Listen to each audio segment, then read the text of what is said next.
Hello there. Good evening. I hope you're wearing something comfortable. My name's Ian Loring, and welcome to episode 197 of Dude and a Monkey. As always, I am joined by... Mark Foster. Hello, everybody. And as annually, I am also joined by... Bradley Porter. There we go. Sounding like he's never spoken on Skype before. There's a tentativeness to you on Skype, which I always find entertaining, Brad. I'm very wary of it. What, you don't trust it? No. Okay, not particularly. Brilliant. Okay, fucking hell.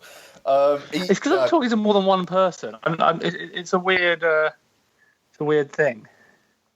What do you think of 3D printing? I don't trust it. Never used it. I don't really see the point. I had a guy who I used to work with. He said he didn't trust the internet and whatnot, and then like one morning I just came in. I was like, "You're right, Dave. How was your evening?" He was like, "Oh, the internet came round last night." It was like, "What?" And he meant he got the internet installed. But the way he phrased it, that man. Anyway, so on this week's show, we are going to be.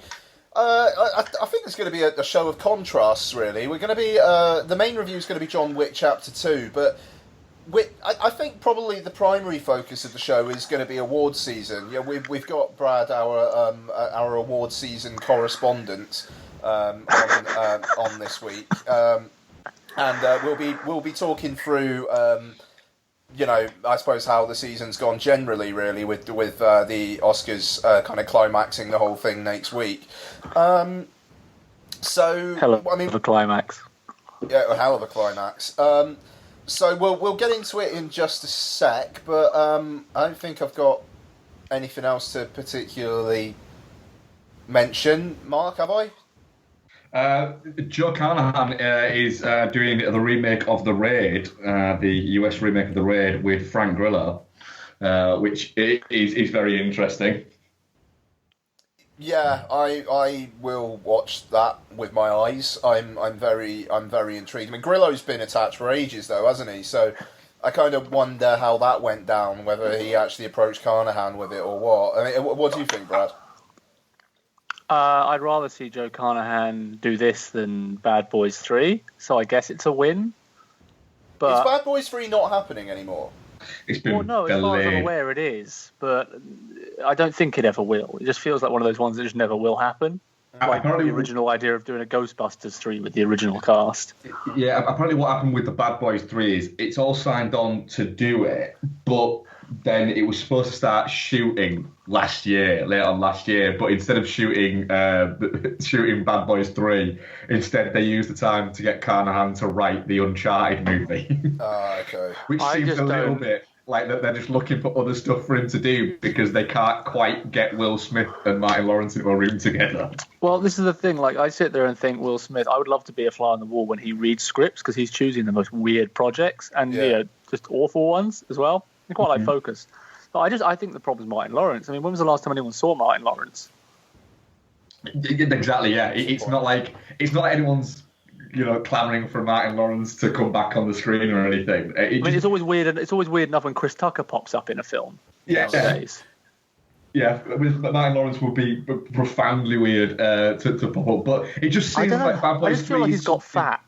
Yeah, he probably has. Bad Boys 3 seems like something that nobody actually wants that much, but people will go and see if it happens.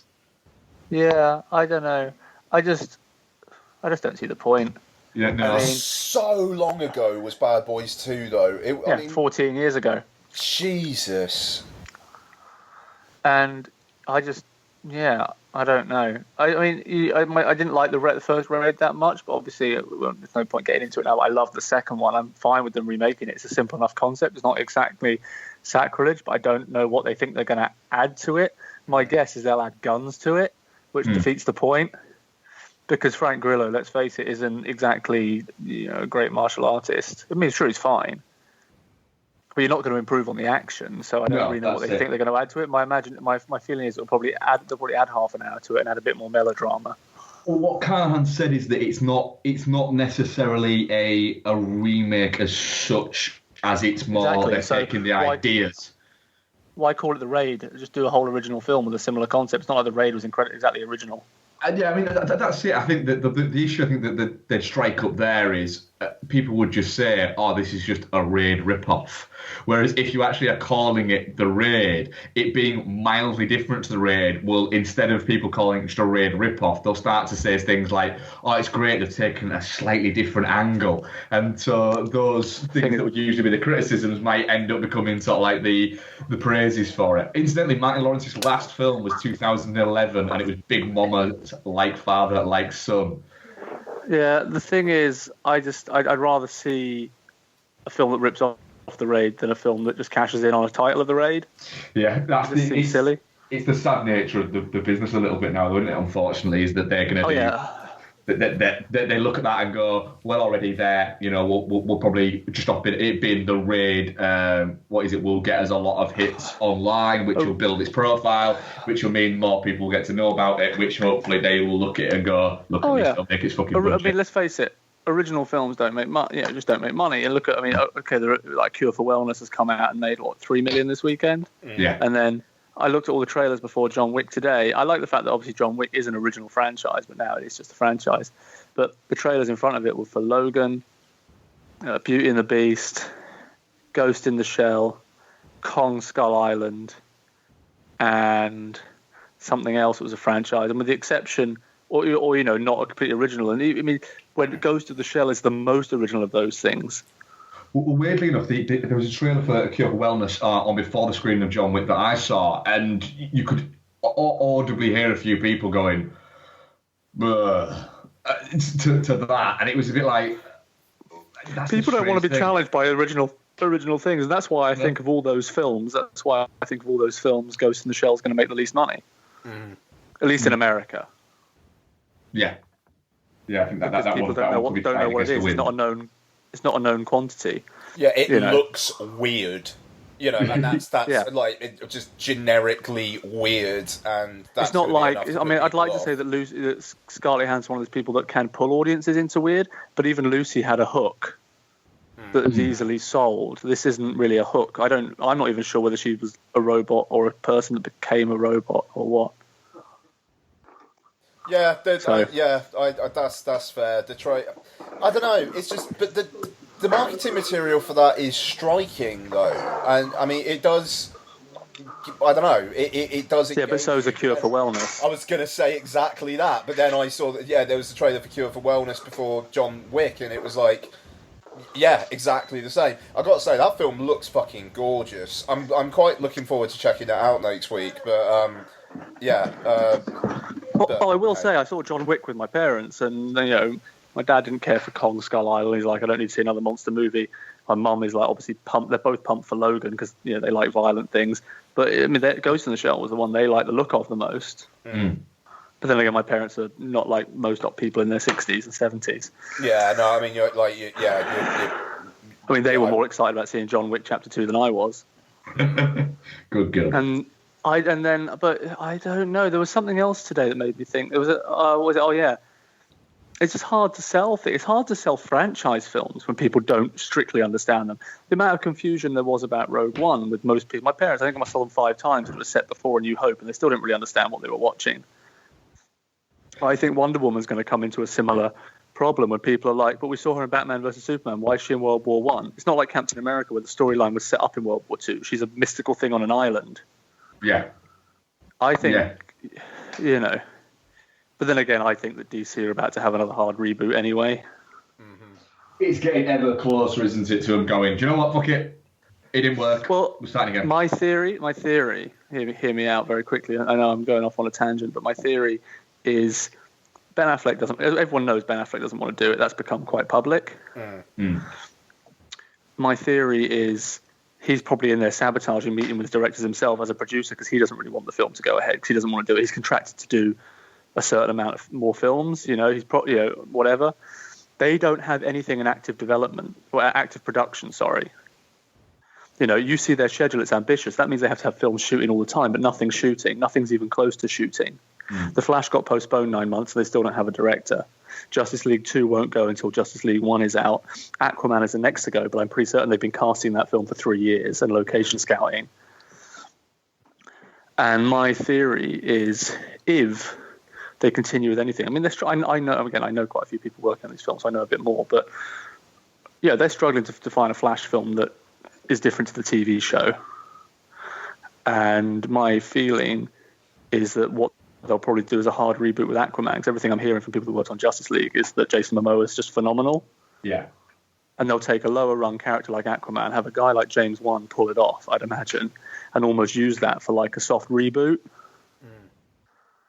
And then you'll probably get, and then they'll probably, if I was them, I would also be pushing Black Adam through to have The Rock headline in one of their films. And then slowly bring back your Batmans and your Supermans in a few years. Getting away from Batman and Superman, just letting them kind of fade out a bit, and then, Wonder Woman, I'm imagining, because I just think Gal Gadot, I mean, this is going to sound horribly racist, but I don't know why Wonder Woman's a hard sell. She's a strange character. You need a name, and you also need someone who can speak better English. That's it. The thing is with Gal Gadot, is what you're saying there about Jason Momoa is really interesting, is he's a charisma machine in terms of the fact that you stick him on the couch on Graham Norton, and he's going to be great TV, and he's going to be great for generating that buzz with it. Gal Gadot, you stick her on a red carpet, she's stunning. You stick her on a sofa to talk to somebody, and it comes across as a little bit. She's because English isn't her first language, and she has a bit of a broken speaking tone. It doesn't quite carry that charisma over. Yeah, I mean, I sit there and think Aquaman could be DC's Iron Man or Fox's Deadpool. Yeah, like a slightly lesser known character that they just nail. And feels distinct and different enough. There's no way that Aquaman's going to feel like any of the other films. Wonder Woman's already fighting a battle of being like DC's Captain America. Absolutely, yeah. It's like you say, it could be the one where they go, do you know what? Rather than trying to milk everything we can out of our big hitters, why not go for something go different? My feeling is Justice League comes out, everyone's like, Ezra Miller and Jason Momoa are the best things in this. They get Aquaman put through, then put the Flash back into development, put all the other characters aside, Justice League 2 doesn't happen, and then eventually they start rebuilding the bigger characters. And Black Adam, obviously Shazam. Yeah. I mean, when you've got the rock attached to one of your... November. Sorry. No, it is November, is it? Okay. Yeah. And when you put... that's the thing, they've put 3 trailers out for Wonder Woman already, and, you still have people... Even though it looks great, the people that don't really understand what it is are greeting it with a legitimate shrug. And even for me, who thinks it looks great, I'm still tempered by the fact the Suicide Squad looked great before it came out. Yeah, well, there is that. Yeah, I don't mind. So Suicide anyway, Squad, but hey. off tangent, but No, we're but all about speaking of, before you get into John Wick 2, bigger news, I guess, than the thing you said that I've already forgotten what started this conversation off in the first place. What was the Sure can't have Red. Sorry. That's right. The Raid, yeah. Is Mel Gibson maybe being offered Suicide Squad 2? Oh fuck yeah! No, good call. Which is incredibly interesting. Yeah. I mean, it's a. If you take away his personal issues, we'll say he's the perfect director. He's the perfect director. He's the perfect out of left field director that makes so much sense for doing that movie. And also helps with a soft reboot, because Mel Gibson doing Suicide Squad will not be... He'll probably almost only keep the cast that he likes, jettison the rest, bring in new members and soft reboot it himself. Yeah.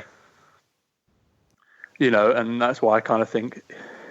I hope it happens. I mean, I think, as every article out there said, his films traffic in themes of redemption and violence. Yeah. And he's perfect for that. He could deal with the egos. Warner Brothers won't fuck with it. He could. That's it. He could be the hand grenade that they need. There's just this little fucking box of madness to just open up and go, you know what? Fuck it. We've tried everything else and nothing's worked. So here's this. Just the fact that he openly doesn't give a fuck about comic book films as well. Like so straight up doesn't care about them, and yet he's going to give it a go. And I don't know. I mean, like, I'm trying to think of examples of situations like that, and the closest I can think of is Stuart Baird working on Star Trek Nemesis, and look what happened there. So maybe that doesn't bode particularly well. But if it's, I don't know, like, if it means he doesn't do the first half of Hacksaw Ridge again, but he's allowed to indulge more in the visceral stuff that was the second half of Hacksaw Ridge, cool. And like Brad says, if it's the themes of bad people and redeeming themselves, then fucking fantastic. And let me just point out, though, I mean, Warner Brothers won't fuck with him, or DC won't fuck with him. Do you know what I mean? He'll get to do what he wants. And second of all, you know, do you think that anyone who goes, people that paid $800 million or whatever it is worldwide to see Suicide Squad, the first one, give a fuck about who directs the second one? No, quite. No, I don't think they give a fuck about who directed the first one. I don't think I have no. That's what I'm getting at. People are complaining. The small vocal minority of people who are going to be pissed off because Mel Gibson said some bad things once when he was drunk, or twice, and, you know, admitted to hitting a woman. You know, those people aren't going to make a dent to the box office. All it's going to take is one great trailer and Mel Gibson going, fuck yeah, I made this awesome. Yeah. And the film's going to make a fuck ton of money. And if ever there's a film that can attract bad publicity and have it be good publicity, it's Suicide Squad, because the whole film feels like the whole concept is about bad people doing good things. Yeah. And instantly, almost weirdly, Mel Gibson becomes the fucking star of that movie without actually probably being in it. Exactly. And the thing is, Mel Gibson... Yeah, also the way I see it, he said some bad things, but as he said, every single one of the things that Mel Gibson has done, with the exception of the interview where he slagged off the gays and got pissed off with, glad pissed off them in 91, he did under the influence. And even that, he was probably under the influence as well. You know, it was alcoholism. He admits to alcoholism. It's a disease. If he was mentally ill, he wouldn't have got as much attention. He went to rehab. He served his figurative time in Hollywood jail terms.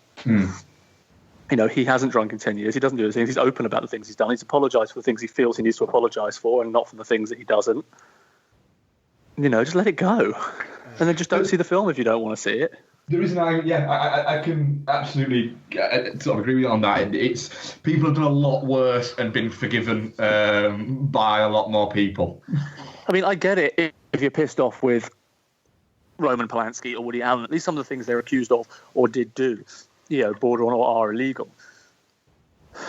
You know. Yeah. Mel Gibson has owned up to everything and confronted it head on. I mean, what I think my question is, what more do people want from someone before they're allowed to atone for it? That's it. They want him to go away. Anyway, the last thing I'll say is I love the first half of Hacksaw Ridge, and watching it a second time, I enjoyed that first half even more. I've still not watched Hacksaw Ridge yet, but I am actually quite looking forward to it. At first schmaltzy half or not, I'm still behind it. What he does in those first 40 minutes is lull you into that sense of security of the old-fashioned Hollywood war movies, and then really confront it with the diptych of, you know what, all those things you like, fuck them. Fuck you. Watch everyone get annihilated. I wasn't comforted. I was wanting to tear my hair out because of how fucking insipid it was. Everything was so heightened. I love it. Hugo Weaving's performance, Rachel Griffith's performance. It just felt like he knows exactly what he's doing. So when you get an hour and 10 minutes of carnage, it's balanced. Yeah, well, yeah, all right, fair enough. We'll have to agree to disagree on that. But I mean, I agree with you on the second half of the film. I guess if I had to, we're going to get into awards more, so maybe we can rank our best picture nominees when we get into that topic, because I also saw your Moonlight thoughts as well, so that's probably worth mentioning. So anyway, if you're talking about carnage, segue, do we want to talk about John Wick Chapter 2? Love it. Directed by Chad something or other. Stalensky? Yeah, Stalensky, yeah. I don't know. Yeah, okay, so starring Keanu Reeves, surprisingly. Common. Most What's his name? Ricardo something? Most Italian man I think I've ever seen on screen in my life. That hair was just... As soon as he was on screen, he was awesome. I mean, do you think anyone's ever had a more punchable face in the history of cinema? I very much agree with that. All spoilers all the time. The moment where John Wick shoots him is one of the most satisfying fucking moments of violence I've seen in quite some time. I think. But what's the other guy's name? The very famous Italian dude who played the Ian McShane's equivalent. Franco Nero, Franco Nero, that's right. But yeah, anyway, they're in it. And story is. And Ruby Rose, which we should definitely talk about at some point. Yes, Triple X Return of Xander Cage's Ruby Rose is also in it. So I get the feeling that the guys who made John Wick 2 had the opportunity to see an early cut of Triple X 3 and realised, oh my god, we shouldn't let her talk. Yeah, we'll get to that. And then reshot her portions of the film, you know. Yeah. Okay. Yeah. All right. I will defend the Return of Xander Cage until my dying breath. Oh no, I love the Return of Xander Cage, but she's an awful actress. Yeah. Well. She's. I would go further than that and say she's not an actress. She just happens to have got in some films. Well, Orange is the New Black is what did it for her, didn't it? But being attractive and being willing to take your clothes off is what did it for her. Yeah, exactly. I'm just not even going to bother with a fucking synopsis here. Okay, what did we think of John Wick Chapter 2? Who wants to start? Not me. I'll let you start, Ian, because I've got a brief text about work that I've just got to respond to. Oh, okay, fair enough. Well, you start then, Ian. I will crack on. Loved John Wick Chapter 2. Yeah, it's everything you want it to be. And I was very pleasantly surprised how much they opened up on the mythology of the whole thing. It feels like they've created their own little universe here. I've barely ever been as pumped for a sequel as I was by the ending of this film. I need the start of John Wick Chapter 3 for him to be running with his dog. It will be. There's no way it won't be. Yeah. I don't know. I thought that the plot kind of got me more than I thought it was going to. I like the fact that both of these films are really, really pared down narratives, but with this massive world around them. But it's John Wick and a personal thing, and everyone in the world reacting to him. I mean, like the starting was fantastic. Just about the right amount of Peter Stormare. I'm kind of glad he didn't come There's back. never enough Peter Stormare. I don't know. I'm like, I like how they kind of set you up there, kind of thinking like almost like, right, okay, it's going to be him versus the bad guys from the guy from the first one's brother now, and then it's peace, and then they move on from there. I have a dream about making a film that's just a really good, solid film, right, and just casting Peter Stormare in the lead and getting him an Oscar. Because there was a time when Peter Stormare was in great films, like great, proper, serious films, not like action films, like Dancer in the Dark. There was, like a brief kind of period. It's from like the mid 90s to early 90s, and then. And I mean, like you're telling me you wouldn't watch Loving with Peter Stormare instead of Ruth Negga? Well, no, I'm not telling you that at all. I'd love to see that. Yeah, exactly, man. He should be given more parts. You know, they're all about more parts for women, more parts for Asians, more parts for black people. What about more parts for Peter Stormares? He's even absolutely perfect in Until Dawn, the PS4 game. He's bloody... Yeah. If either of you have played that, he's fucking fantastic. No. He's in it like every 45 minutes or so. He's like in between the episodes in it, and he's great. Yeah. So I don't know. The action is just as good as the first film, just as crunchy. The sound design for the weapons again sounds like cannons going off every time, and I love it. I would love to know what bit was cut down for the 15. Well, it's something to do with the suicide scene. Now, my feeling it's got to be her in the bathtub. I have to admit, I was about to say I fell asleep for about 3 minutes, and I woke up and she was lying in a bathtub bleeding. So I'm assuming that's where it was. Yeah, maybe there's more detail there. I'm actually kind of glad they cut it down then, because that kind of stuff personally bothers me. I didn't need more detail with that. I thought that was graphic enough. I don't know. Yeah. I mean, Mark loves bleeding out Italian women, so Damn right, I fucking do. And it was Claudia Graneri from the film Tulpa, wasn't it? Oh, that's right. It was. My Yes. God, the wonderful Tulpa. Do you know Tulpa's available on iTunes? I don't even know what Tulpa is. It's this film Tulpa. that played Fright Fest, And I loved it. Yeah, like 5-6 years ago, which went down. I mean, it was one of the funniest Purple Ink film screenings I've ever been to. I mean, it went down so badly that the director and the cast basically cancelled their Q&A after because they were so embarrassed. Yeah. Okay. Well, shouldn't that be the case with most films that play at Fright Fest nowadays? I agree with that. I would agree with that. But I must admit, I thoroughly enjoyed Tulpa. It was actually, there was 23 seconds cut of a bloody injury within a suicide scene. Yeah, so it is 23 seconds. From that, I had a quick look. Apparently, it's close-ups that you can see on her arms when she's laid back. Right, so a slight tangent then. People were going nuts on Twitter a couple of weeks back when I was as well, published actually. I'll admit. that this was being cut. So people were going nuts about not seeing enough detail in a suicide, eh? People just go nuts when they see that things had to be cut. But I remember it was cut to get a 15 rather than 18. That's the reason why it was cut. It wasn't cut because they said you can't show that. It was cut as a strategic decision by the studio to go, does he really need that? No, that's it. And that's kind of what bugged me about it. I didn't give a fuck what they cut. My point is the fact that the studios were pandering to get a little bit more money. Just release the film your filmmaker made. You know what it is? I mean, there is that, but... They're wanting to build a world, and they needed to make money to build a world. I don't think that the UK gross of John Wick 2 is going to add a phenomenal amount to their overall, especially not between profit. The ages of 15 and 18. 15 and 18. What I'm getting at is, I understand if they needed to cut it to get between NC-17 and R in America, because that's a significant outreach.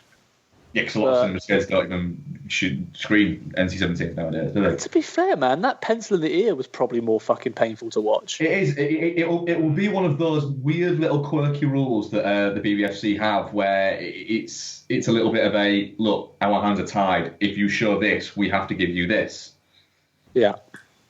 But I don't know. It's just it kind of feels, and I know you weren't saying this, Brad, but it feels like people just wanting to attack the BBFC. Yeah. I'm a big defender of the BBFC. So actually. I wasn't blaming the BBFC. I was blaming the studio. That's why. Because it wasn't the BBFC's fault. Those are their rules. The studio chose to cut to make more money. So they're choosing commerce over art. And I know, yes, that's what Hollywood does in general. But I don't know. It'd be like saying they cut a sex scene out of Beauty and the Beast to get a PG. So yeah, I don't know. I mean, I've kind of said my thoughts on it. Brad, go on. Yeah, I liked it a lot. I mean, I thought it took a bit too long to get going. Like, I'm all for setup, but I just want to see shooty. But my old housemates in my third year of uni, they used to have this thing whenever we watched a film, no matter how great an action film it was. I remember the first time it happened, we watched Mission Impossible 3 on DVD. And Mission Impossible 3, of all the Mission Impossible films, is probably the one that has the most action to dialogue. Like, it was pretty lean. And at the end of it, I was like, what do you think? And they went, oh, it was all right, but, too much talky, not enough shooty. And that was their thing for most films. I remember we saw The Departed, which isn't even about shooty. It was too much talky, not enough shooty. And for the first time, I kind of agreed with them. I watched this and went, yeah, too much talky, not enough shooty. Because I love the world building. But I was also a bit like, I don't need to see him re-cement over his guns for 5 minutes. I must admit, during that scene, I was looking at it going, that cement mix is shit for what he's doing. And,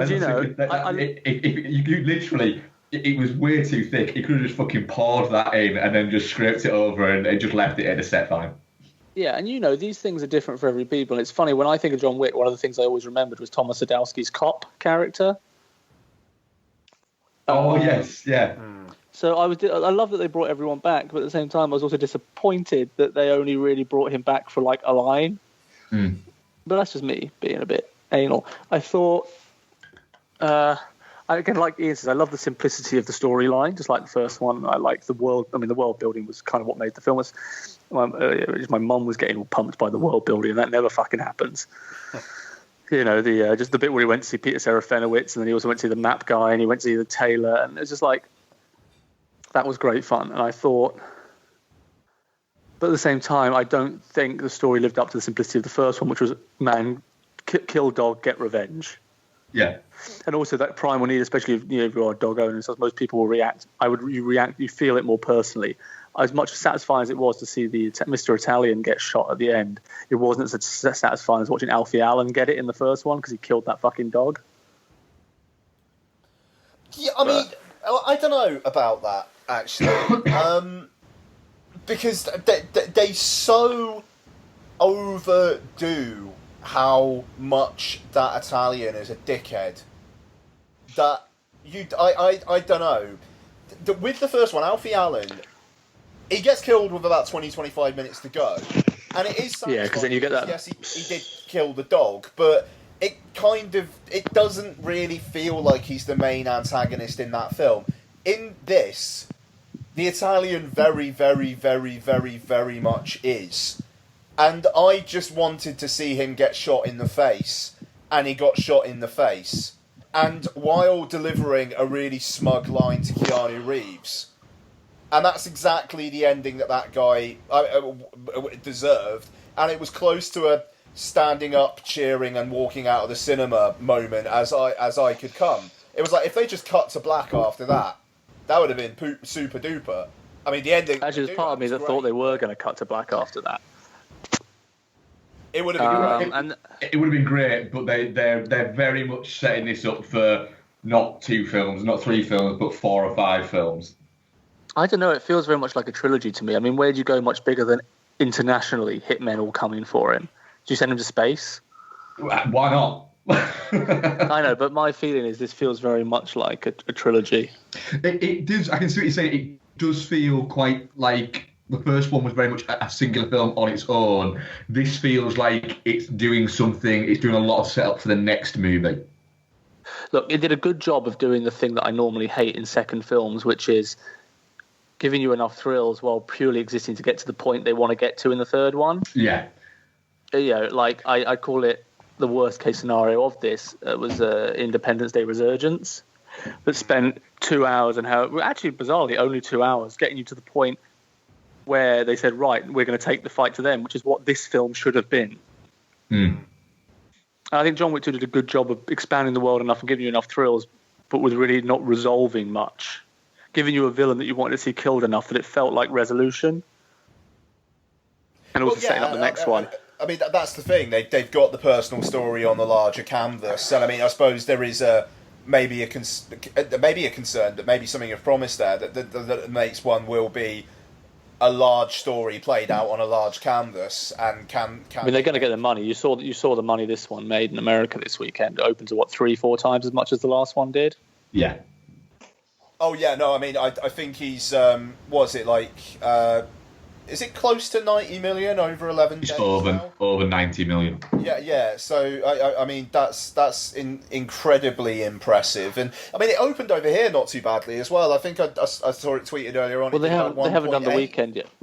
I don't know. We won't get the weekend numbers till tomorrow, will we? No, there's is it at Tom Greater? I think he might work for Tom Linney, I think his name is. He works for DCM, and he seems to get like early, like non-final grosses. Oh, let me have a quick look at something. What else did I think? I thought it was a bit of a... They'd better fucking give Lawrence Fishburne more to do in the next one, because his whole thing, again, to me, like it felt like a 10-minute diversion to have a Matrix reunion when instead of just getting us to the point we wanted. Yeah, I'm hoping that whole underground network of homeless assassins has like something more to do in the next one. Oh, they will. I mean, I wouldn't be surprised if it's John Wick teaming up with them to kind of like overthrow the high table, and then Lawrence Fishburne's going to be in charge, and then the fourth one might be like Keanu Reeves versus Lawrence Fishburne or something. I mean. Yeah, the point is the years haven't been as kind to Lawrence Fishburne as they have been to Keanu Reeves. And, true, but I don't know. I've got a feeling Lawrence Fishburne likes food more than Keanu Reeves, so it kind of is what it is. I think he likes food more than Keanu Reeves. I think he'd be more likely to invite Keanu Reeves out on a date. Sorry, food out on a date than Keanu Reeves. Well, He probably had. yeah, he probably would. Yeah. Do you know it's staggering? It's staggering. Do you know how many years there are between Lawrence Fishburne and Keanu Reeves? Not many. 3 or In terms 4. of age, 3. There's 3 years between them. That is... I honestly thought Lawrence Fishburne, I thought he was in his mid to late 60s, and he's not. He's 55. That's insane. So there you go. John Wick made 88.7 million worldwide in its entire run, and John Wick 2 has currently made 90.5. And it's a week into it. Brilliant. So you're getting the next one, they're getting a bigger budget. Oh, absolutely, yeah. Yeah, so there you go. I mean, I don't know. I mean, I would say I could do with less montages about how much of a badass John Wick is and how he's going to come and kill you. I could also do with less montages of him looking at pictures of his fucking dead wife. Yes, yeah. Yeah, we get it. She's dead. Yeah, because this one is a good 20 minutes longer than the first one. And it feels it. Yeah, that's the thing. It does feel it. It's not as stripped down, and that's fair enough because it is a larger story. But it does. I don't know. I mean, like, there's even the thing it needs to achieve. It achieves. It could have done an hour and 40. Sorry. The things that it needs to achieve that it did achieve, it could have done an hour and 40. There's 20 minutes. There is about at least 10 to 15 minutes of fat in there. Yes. Yeah. So yes, cut that out. But I don't know. It's just it's a cracking time. I don't know how much meat there is for 3 people to really get into with John Wick Chapter 2.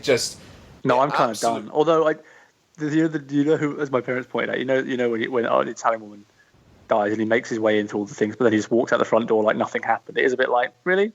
But the DJ, this sort of blonde DJ, before like 2 shots for a moment there, I don't know why, but I thought Tilda Swinton had snuck in for a cameo. And part of me wonders if it actually was. Well, that's such a Tilda Swinton thing to do, just to pop in as a DJ for 1 shot in John Wick 2.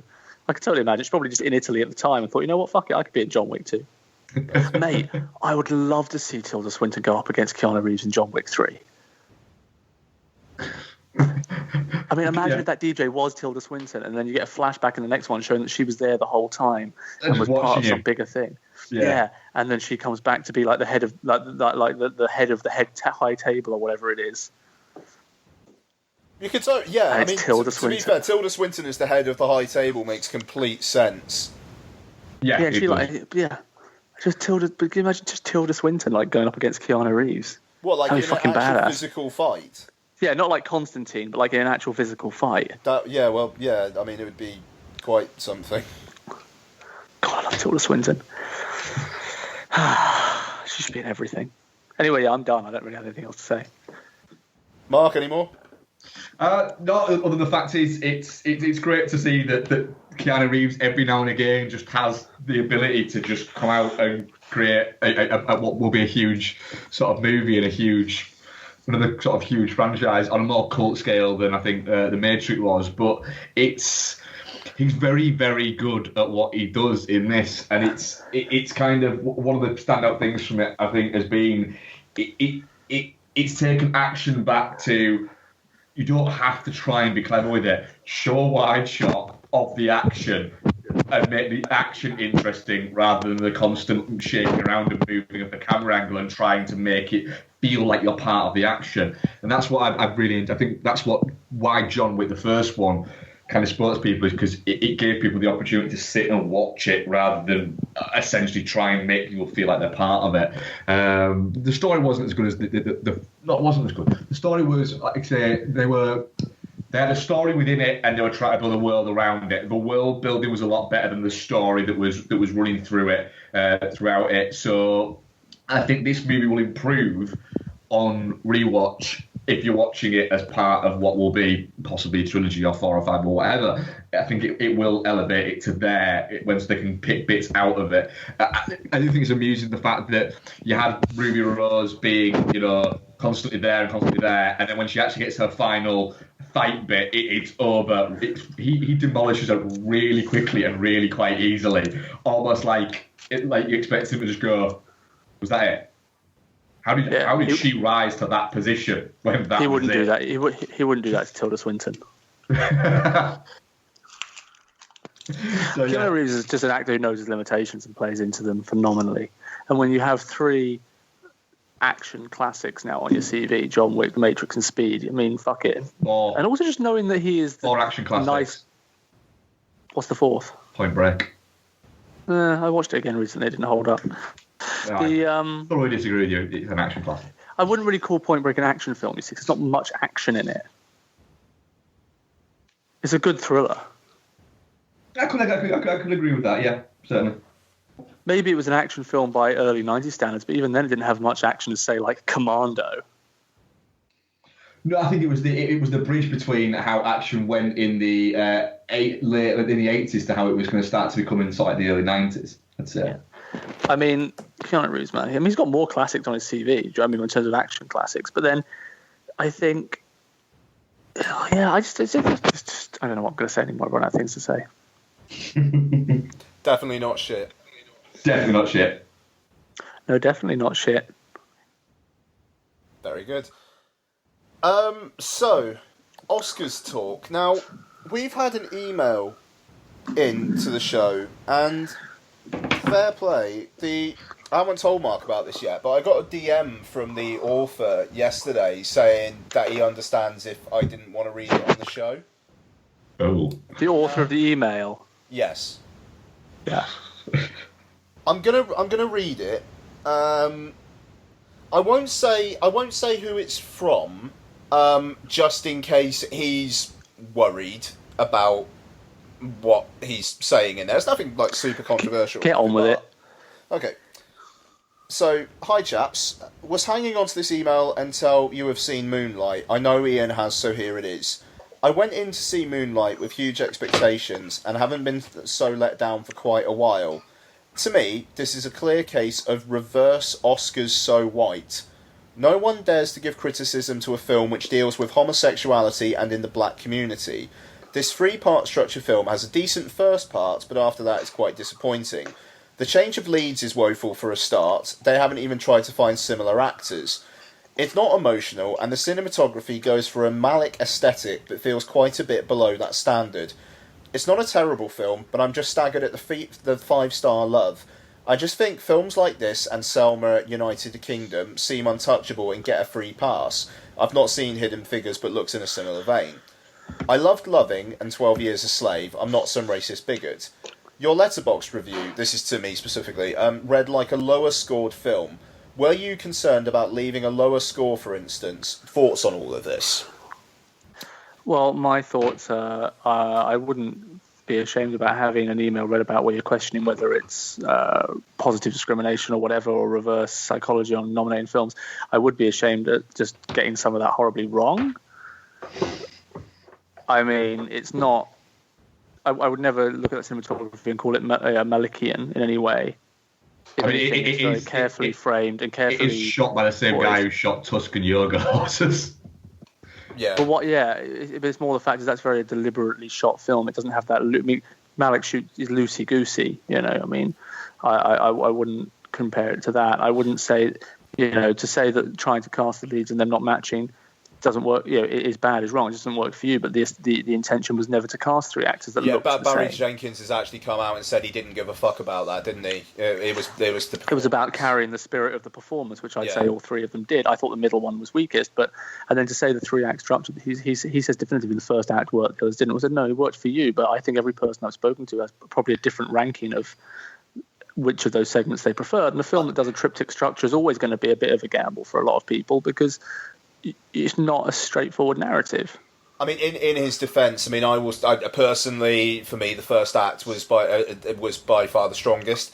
And I think when he's saying Malikian, I think it's maybe I'm putting words in his mouth, but I think it's maybe shots where like Mahershala Ali is kind of cradling him in the in the ocean. Look, the film is beautifully shot. I do think there's a couple of shots. I mean, my thing with Moonlight, it's I think it's a 4-star film. You know, I think I saw it back in. I mean, I was so pumped. I went to the London Film Festival with 3 films I was really pumped to see: The Handmaiden, Manchester by the Sea, and Moonlight. I mean, I was in the tank for Moonlight from that first trailer, so I saw it quite early in the hype cycle. I also saw it 20 minutes after Christine ended, and I loved Christine, and having that in my head, going to watch Moonlight probably wasn't the best thing. And I keep meaning to sit down and watch Moonlight again, and I got around to it. But I thought it was impressive, especially as a jump up from its first film. It's a very impressively made film. It's impressively acted. I hate Naomi Harris, but that's just, I don't like her in anything. I mean, I don't mind her as a person. I'm sure she's lovely, but as an actress. And I thought but the thing is, it feels like if he was to win an Oscar for this, I think even he would probably, for directing this, I think even he would probably think in 10 years' time when he makes his 5th film, he didn't deserve it for a second. It very much feels like a second film from a guy who's got some stuff to learn. There's some moments in it that feel borderline student film, but there's some other moments in it that are just transcendent and beautiful and wonderful. You know, it's a guy still learning. It's the same thing I kind of have with Damien Chazelle and La La Land as well. You know, I really like La La Land, but I wouldn't say it's student filmmaking from a technical perspective, but I'd say the script feels like something written by someone straight out of film school, which is what it is. Well, yeah, I could say you could say the concept of that movie, the idea of that movie is like the dream movie that he'll have had in film school. Yeah, but also it's not just that. I mean, I'm talking about that. Just that 8-minute fucking interminable argument scene in the middle of La La Land that goes nowhere. It exists purely because the film needs them to have an argument, not because those characters feel like they generally have an argument like that. There are moments in it that feel like this is not as tight a script as Whiplash, which he wrote afterwards. Anyway, we're still on Moonlight. Yeah, I mean, I would just like to say, just answering his point, and the thing about, was I worried about about the rating and whatnot? No. I mean, but even though I would say Camilla Long, who is an idiot, has been getting a lot of shit on Twitter today for her Moonlight review, and she gave it 3 stars. So I don't know. It kind of feel she would get shit no matter what she did. Yeah. No, I mean, like, I don't know. Like, her point about it being only seen by white males, it's just like, yeah, all right. Look, I went to my friends went to see it I went to see it at a press screen at London Film Festival. My friends went to see it. I bought them tickets for their birthday at the premiere where they all did a Q&A afterwards, and they said the reaction in that room from predominantly, you know, mixed audience, you know, blacks, Indians, Pakistanis, it wasn't what was rapturous. And I do imagine, you know, it seems to be having an effect on people. I think and they're people I trust not to get swept up in hype. I mean, they never get swept up in hype, but they thought it was just like stunning. And I do think it's a film that's going to play better in America than it's going to play here, as the BAFTAs kind of proved. You know, it's very much an American story. But I just want to say, if I was worried about my opinion on it, people's thinking on my opinion of it, I would leave the rating there and probably not leave a review if I was worried about people being bothered about it. But yeah, the point is to sit there and lump it in with. I genuinely think it's a 4-star film. That first act is 5-star. The things that worked like gangbusters. You know, and I sit there and think, you know, to lump it in with the United Kingdom Selma and then, you know, preemptively Hidden Figures is basically just, they're very different films. Yeah, I mean, in terms of tone and intention. He's lumping them in purely by race, and that's a strange thing to do. But I think that's because they've been spoken together as those films. I don't think it's necessarily a race thing clumping together, but it is. I think as a reactionary thing to the campaign of last year with the Oscars So White thing, I think it's a perfectly natural kind of look at it and say, right, well, you've got Fences, Hidden Figures, and Moonlight. The only one of those films that I believe would not get a Best Picture nomination without Oscar So White being a thing is Fences. You see, I would have said Hidden Figures. I would say none of them, to be honest. I think they all would have got nominated anyway. I'm not so sure about Fences. But Ian, Hidden Figures is Oscar all over. Oh no, yeah. I mean, it's so Oscar all over that I'm amazed that people fell for it.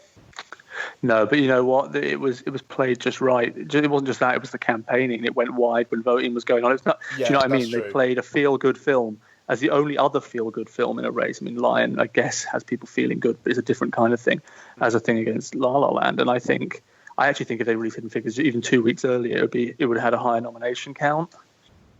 Yeah, I think you're right. It just. I'm just gonna say, if it was about 3 white women, I'm not entirely sure it would be as bulletproof as it appears to have been with people. I don't know. I think if it was a true story, just inspirational about 3 white women, it might just have done.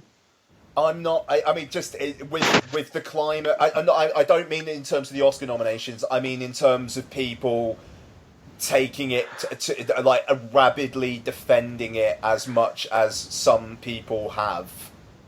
Yeah, you know what? I wonder. That's all. But the film isn't so much about it being a film about 3 black women. I mean, race is intrinsic to the storyline, and the point is, this film would have got nominated if it was about that 5. I mean, fucking Driving Miss Daisy won Best Picture. Yeah, I mean that's the thing. But I mean, it's like Crash. Like Crash won a shitload, but people didn't like take it to their bosoms as much as Hidden Figures has been. I think but Hidden Figures is more of an inspirational film than Crash. You know, it's a true story of these people that launched America into space. And you know, also bear in mind, I wouldn't put the racing just in front of it as well. If it was that story about not those people done in that way, I would be surprised if as many critics were as into it as they are. Maybe the critics wouldn't be, but the critics might be different. But the Oscar nomination count and the box office would have been the same. I'm not arguing the Oscar nomination thing. I'm not. Like, I think that's fair. It is machine tooled for that kind of thing. I'm surprised as many people have fallen for it as they have, and I think it is because to an extent because of that angle. Is the reason for that, Ian, for you? Because I watched Hidden Figures earlier today. Is it because it's quite frothy and it plays up the feel-good element, I think, to a large extent, and it never tries to get overtly serious, I don't think, except for a couple of moments. For the majority of the time of it, it's trying to tell a more, I don't know, I suppose a lighter side than could have been told of the story. Yeah, I don't know. Maybe, I don't know. I just wish it was. Yeah, I kind of wish it was more biting. I would like to see a documentary on this subject. I don't want. Yeah, but to I see say that about most. Film. I say that about most true story films. You see, I'd rather see a documentary. It's often true. The problem is people aren't going to pay attention to that story if it's a documentary. No, you're right. It is often true. It is with true stories like that, which are not biopics as such. They're actual true stories. Like you said, often having a 2-hour documentary is going to give you a lot more information about what actually went on than a Hollywood film about it. Yeah, and I think. I don't know. I genuinely was pretty more Oscar nominations. I thought that film was going to get nominated for Kevin Costner. I thought if it was a weaker year for actress, Taraji P. Henson probably would have got in as well. And I think with a couple more weeks on it, it would have done. I don't know. I mean, moving away from Hidden Figures, I suppose maybe, but I like Fences. I was really into until the last minute, maybe. And I think maybe that is just that the play is what it is, but I did not need the gates of heaven opening to welcome Denzel Washington in. I mean, that's not literally what happens, but I thought it was a fascinating character study of a guy who just fucked himself through misplaced pride and ego and anger, and then at the end of it, after the 2 and a bit hours of reprehensible shit that he does, you get that ending. It was a weird choice to me.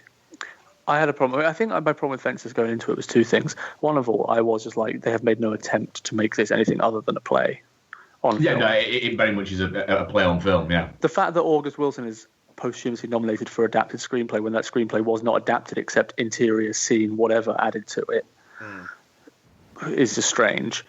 And I think I was also against it because of listening to interviews with Denzel Washington where he seems to be so like, I don't even like directing films. I'm only making it because I promised this guy I would do it.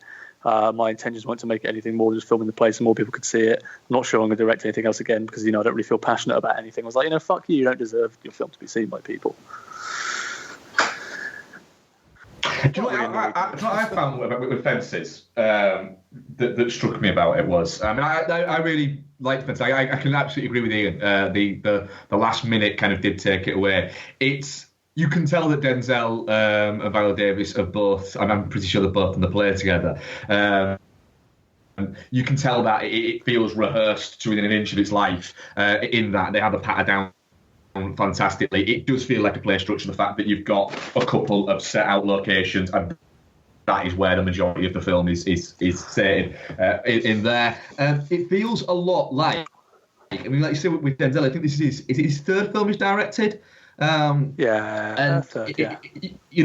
For a man who's in his 60s and has been making films as long as he has, if directing is something he wanted to do, he'd have done it a lot fucking more. It's the same as the De Niro thing. De Niro's directed 2 movies, and the reason why he says he'll never direct another one is because he doesn't actually really like directing. He's tried to hand it a couple of times, doesn't like it. This felt like the sort of film that now, that in 2016, that Spike Lee should have been making. And would have made it probably feel a bit more vital. No, Spike Lee, if you'd have got Spike Lee, would have taken a standard trajectory of growing up from Spike Lee 1995, 96 to now. I thoroughly agree with you. But now, I don't think he can. I think he's that twisted by other things and by paranoia and just ridiculousness that he wouldn't have been able to make Fences. I think as well, it worked for me, the idea of just basically going, look, we've got this really good play, let's just fucking shoot it as if it's virtually the fucking play. It worked for me in the fact that it would have missed had you not got as great acting performances out of it.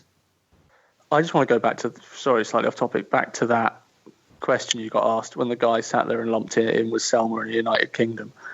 Selma is a fucking amazing film that deserved a lot more than it got on its merits, nothing to do with the race side of things. The United Kingdom is one of the most abysmal pieces of shit I've seen made by the British film industry. And if you want to talk about making a documentary, it would have been much more interesting, especially as the woman that Rosamund Pike is playing is 24 and Rosamund Pike's, 40-fucking-1? And it looks, the whole thing was, she was awful in it. That film was an awful fucking film. So I just wanted to put that out there.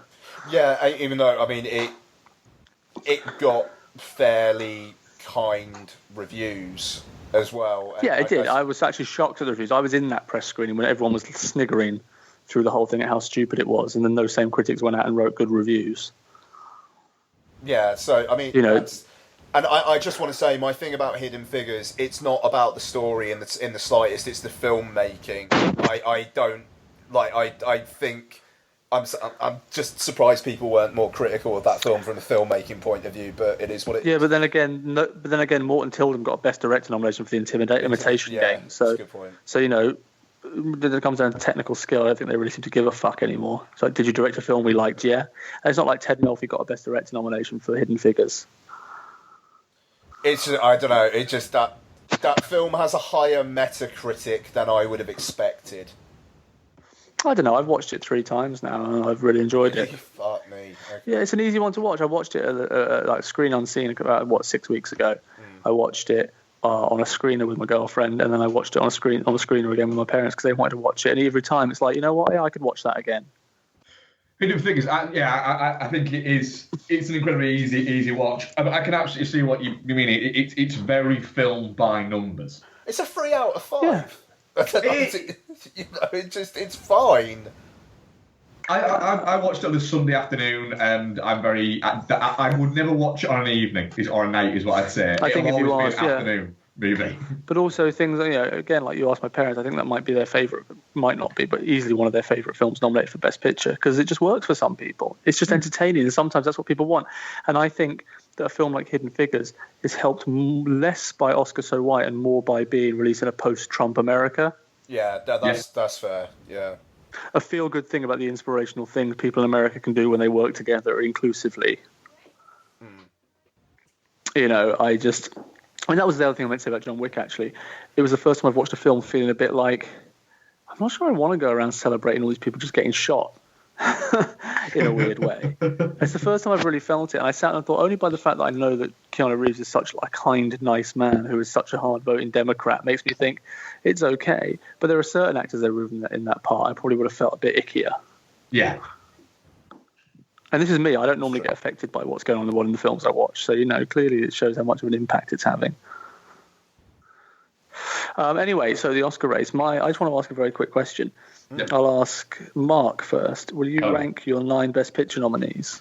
I'll rank ones I've seen. I'll go through. I haven't seen Lion, Moonlight, or Hacksaw Ridge yet. Oh, fucking hell. Okay, so rank the 6 you've seen. From top to bottom. From best to worst, for what I think will win are my favourites. I'm intrigued in trying to work out, just the 3 of us, how a preferential ballot would look. So from best to worst. I'll go from number 1 worst. to number 6. Number 1, La La Land. Yeah. Number 2, Hell or High Water. Number 3, Arrival. Number 4, Majesty by the Sea. Number 5, Fences. And number 6, Hidden Figures. Ian? Number 1, La La Land. Number 2, Manchester by the Sea. Number 3, Hell or High Water. Number 4, Arrival. Number 5, Fences. Number 6, Moonlight. Number 7, Lion. Number 8. I'm torn between Hidden Figures and Hacksaw Ridge there, to be honest. Number 8, Hacksaw Ridge. Number 9, Hidden Figures. Yeah. Okay, hold on. I'm just remembering my order. Okay. So I would put Hell or High Water at number 1. I think that's an easy vote for me. Well, actually, no, because I think my number 1 and 2 are quite close. It'll be Hell or High Water, then Manchester by the Sea, then Hacksaw Ridge, then La La Land, then Hidden Figures, then Arrival, then Moonlight, then Lion, and then Fences. And it's a close bottom there between Lion and Fences. And the point is, it shows how strong this year is. When I didn't dislike Lion, I thought it was a good 3.5 star film. It's a similar thing with Fences. You know, it's not like there's a film that I outright hate being nominated this year. Yeah, it's a strong list, certainly. Ian, have you seen Lion? Yep. If that film was not a true story, it would be the dumbest fucking screenplay of the year. Well... And it just makes me sit there and think, why am I celebrating 2 hours watching a really stupid fucking man try and find his family?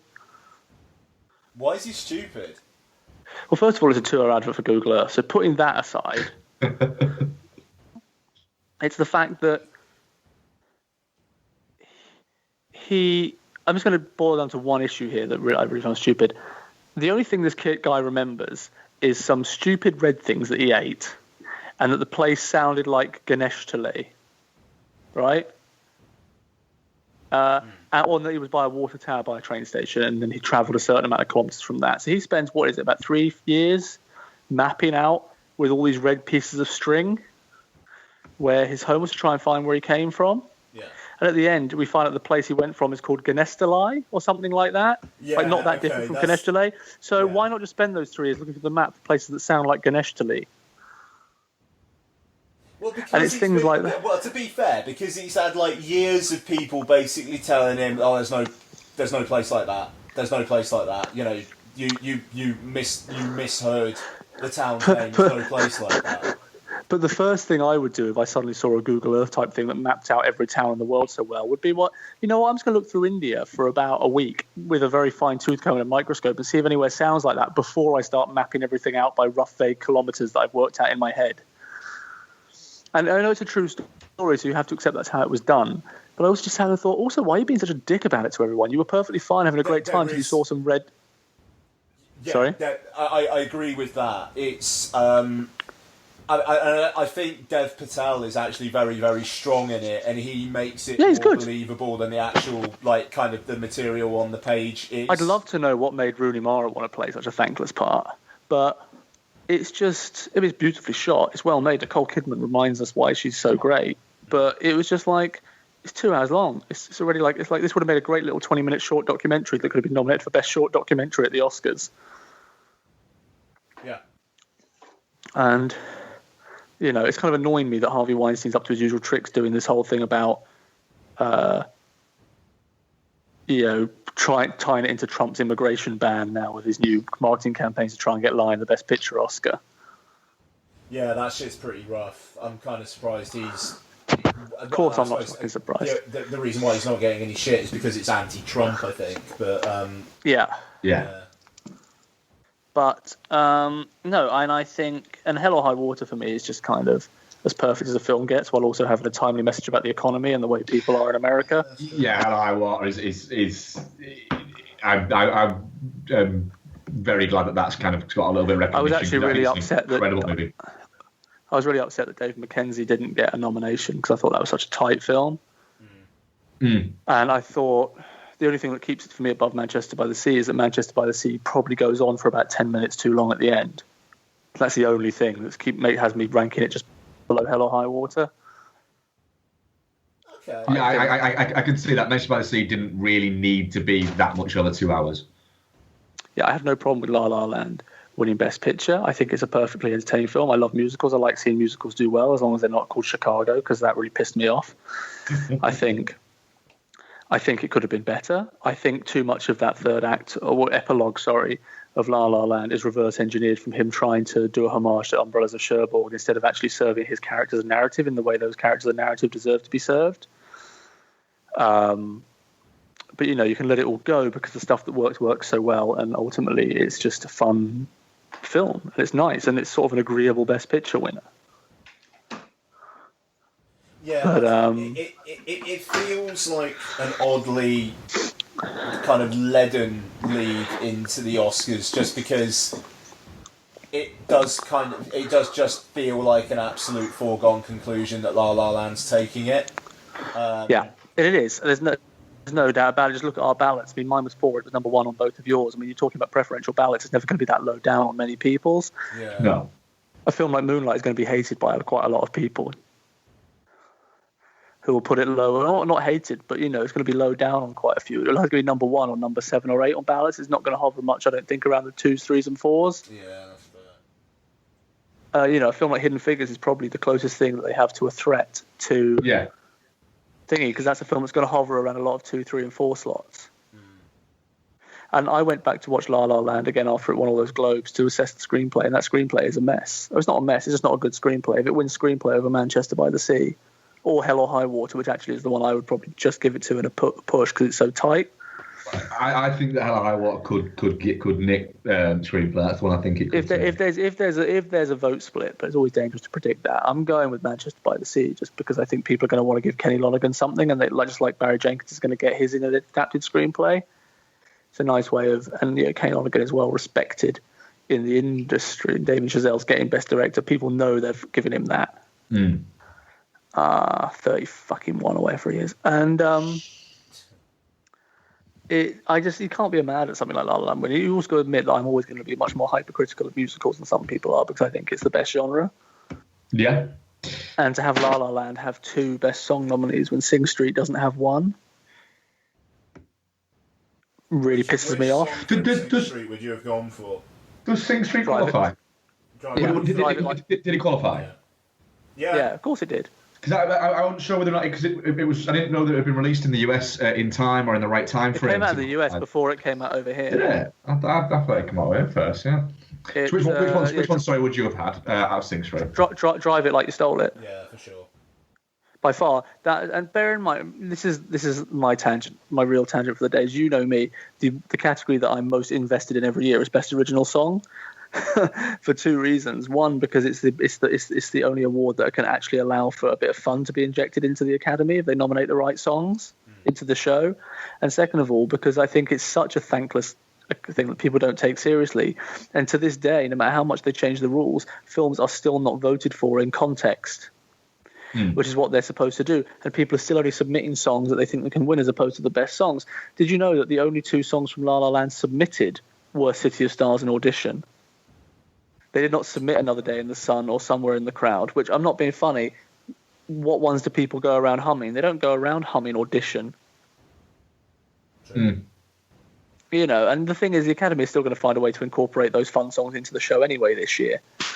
But I just sit there and think, you look at context, you're telling me that a song that Sting sings over the credits in a documentary about a war hero in context works for Best Original Song, whereas Drive It Like You Stole It, which is just fucking gangbusters. Not to mention every song from Popstar that was submitted. Yeah. I mean, she told me to fuck her like I fucked Bin Laden, like we fucked Bin Laden. That wasn't submitted. I think Humble was the only. I think Humble was actually the only one that was submitted. Oh, not Incredible Thoughts. No, that's the one I thought would have been submitted because I thought they would have got Michael Bolton and Justin Timberlake on the stage. The point is, Pharrell couldn't even get nominated for Hidden Figures. And again, I'm kind of glad because the song didn't work in context. It was just a normal song over the soundtrack. Yeah. But what you've got is two ballads from La La Land that aren't the strongest in the song. The ballad from Moana that isn't as memorable as You're Welcome, which wasn't submitted, and We Know the Way, which was.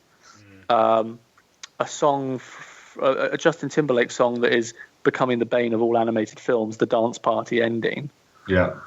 Which is basically an excuse for them to get a pop song nominated for an Oscar without actually having anything to contribute to the narrative, and a song from a documentary. Someone with a 3-year-old, The Dance Party Ending works. I feel it's the bane as well, but it works for kids, man. Yes, but I almost feel that those should be ineligible from the Oscars when you're talking about songs being voted for in context. Yeah. Personally, what they need to do is they need to open the Best Original Song category up to the whole Academy, not just a music branch. But at the same time, to vote, you still have to go to one of the screenings and vote, which means that people will watch the films in context, but it's not a singular members branch who just vote for their mates. Anyway, so the point is, Sing Street was my favourite film of last year, and I thought it was also the best use of music in a film all year. And I think the fact that didn't get nominated and La La Land got 2 for its ballads really annoyed me. Hell or High Water and Manchester by the Sea are borderline perfect films. And Hacksaw Ridge was just viscerally great cinema. You know, I remember just being absolutely pumped coming out of that film thinking I should not enjoy war as much. I felt guilty that I was enjoying people getting blown to shit.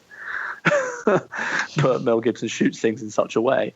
I think Best Actress is Emma Stone's. God bless those 3 critics on the Gurus of Gold that seem to think Isabelle Huppert is going to win. Yeah, it'd be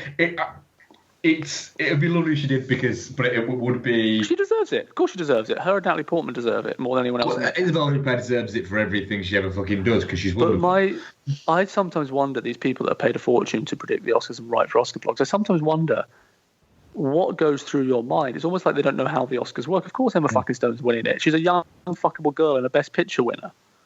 Yeah. It's a slam dunk. And she's won the SAG. She's won the Golden Globe. She's won the BAFTA.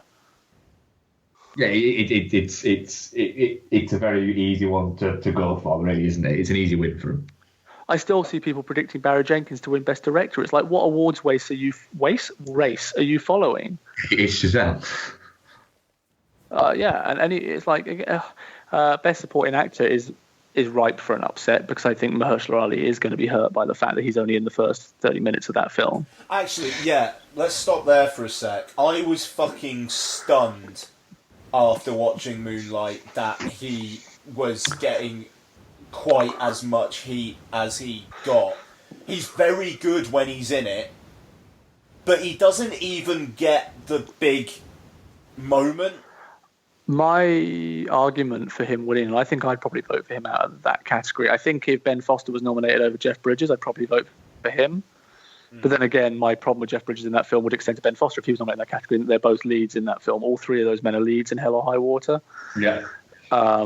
But you look at... could that extend that to Dev Patel? I haven't seen Line yet, but it does seem like he is the focus behind that film. Yet he's nominated for support. I'd give it to Patel over Ali. I say that. The thing about Dev Patel is technically it's best leading character, but his performance is only in at max half the film, if not less. Yeah, no, it's about 50 minutes in that of a 2-hour film. And I sit there and think Mahershala Ali though I would probably be tempted to vote for him because I think it's what a great supporting performance does. It leaves you wanting more. And when I come out of the film, I think of him more than anything else in that film. Well, there you go. He makes an impact. Good argument. Yeah, all right. And I think that the category has long lost what supporting truly means. Yeah. I don't like Naomi Harris in that film, but it is a supporting performance. I was upset, obviously, from a personal standpoint, that Hugh Grant wasn't nominated for Florence Foster Jenkins, but at the same time, Hugh Grant was the lead in that film. I suppose we should just say that Brad worked on Florence Foster Jenkins, in case anyone's wondering why he has a personal attachment to Hugh Grant. Yeah, it was the... if anything, that's the only film I've worked on where I've really been involved right from the beginning, right through to the end. I once should have taxi with Hugh Grant. The thing is, Hugh is brilliant in that film. He gives a better performance than Meryl. Have you guys seen Florence? No. I want to watch it before next week. You should watch it. It's a really, really good film. I'm not just saying that because I worked on it. If I didn't like a film I worked on, I'd tell you. But it was Meryl plays a couple of notes throughout, bad notes intentionally. Whereas Hugh does the heavy lifting. It's his character that goes through a growth. Simon Helberg is a supporting performance in that film. And Simon Helberg, as far as I'm concerned, deserved consideration. I was glad when he got a Golden Globe nomination, especially when it's not split into musical and comedy at the Globes supporting categories. So I was pissed off that he didn't get a nomination, but at the same time, I can't argue it because I'm a big advocate for them getting rid of category fraud. I was surprised Kevin Costner didn't get nominated, but if it means that Lucas Hedges got in, then it's all for it. But anyway, I think yes, there could be an upset, and if that upset's going to come from anyone, I think it's going to be Dev Patel. BAFTA every year, as much as I don't even want to get into my fucking anger with BAFTA, but BAFTA every year throws one or two surprises over there that stick to the Oscars. Yeah, because it shows what's going on during voting, and I think Dev Patel gave a lovely speech. Lion is a film that Weinstein is pushing hard. It's probably the only category he stands a chance at winning, apart from maybe cinematography. So if I was betting now, I would probably actually bet for Dev Patel over Mahershala Ali. It is between Mahershala Ali and Dev Patel for that one, certainly. I think supporting actress is unfairly going to Viola Davis because that is a lead performance, and it makes me respect Viola Davis a lot less because it was her decision to put herself in that category. Yeah, she did a bit of category fraud herself, didn't she? Yeah.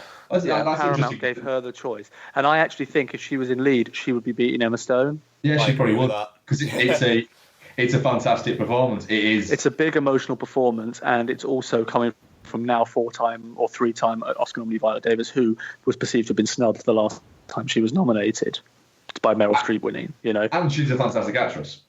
Exactly. I think she could have. I thought she would have taken Emma Stone in the cakewalk. I'm just gonna pop to the toilet really quickly. You guys continue. I just burst in for a pee. All right. So that's interesting. So she particularly goes to be nominated in the best supporting rather than the which is a strange way to go. Yeah, because she will win it, and it is in terms of performance. It is a lead performance. After Alicia Vikander winning last year for a lead performance in The Danish Girl in Best Supporting category, where she was nominated against Rooney Mara's lead performance in Carol. When Alicia Vikander, if she'd been nominated for Ex Machina, or Ex Machina, she would have totally deserved to win. And she should have been nominated lead actress for Testament of Youth, which didn't make a blip, even though it's one of the best leading female performances I've seen in the past 5 years. So I think Alicia Vikander somehow just got fucked last year. She still somehow won an Oscar. I really fucking hate category fraud. Well, it is, yeah. It is an irritant for sure, in the fact that, like you say there, you've got... It very much is a lead performance. And she's going to win. There's no doubt about that. And I think... Who else is nominated this year? Nicole Kidman, Naomi Harris, Octavia Spencer, and Michelle Williams. Michelle Williams, again, it's a memorable fucking scene she has at the end, but it's not... It's bordering on Judi Dench in Shakespeare in Love. It is, yeah. It's you get the feeling that that's somebody other than Michelle Williams. It maybe doesn't get a nomination. And I actually think if Viola Davis wasn't there, it would be Michelle Williams that would be taking the Oscar as well. Probably, yeah. Because it's her fifth nomination or her fourth, but you know what I mean. It's big, and it is a lovely performance. It's just very small. I think Nicole Kidman was great. I think Janelle Monáe should have been nominated instead of Octavia Spencer from Hidden Figures.